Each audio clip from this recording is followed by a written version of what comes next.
Corleone. Oj! Förlåt. Vattentanken är lite... Förlåt. Ja, det är okej. Hur går affärerna? Inte vad vi hoppas.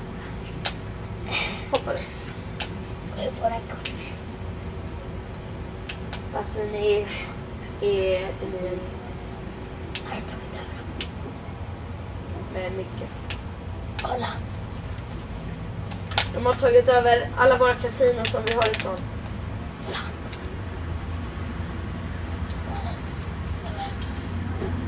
De har mycket pengar. De är bra. Okej. Då gör vi så här. Skicka dina män till en avbrottsklubbar. Så gör vi upp affärerna där sen. Okej. Mycket bra. Kul att göra affärer med dig.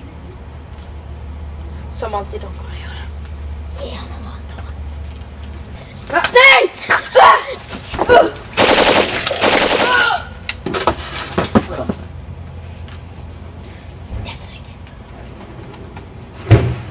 Nu går vi.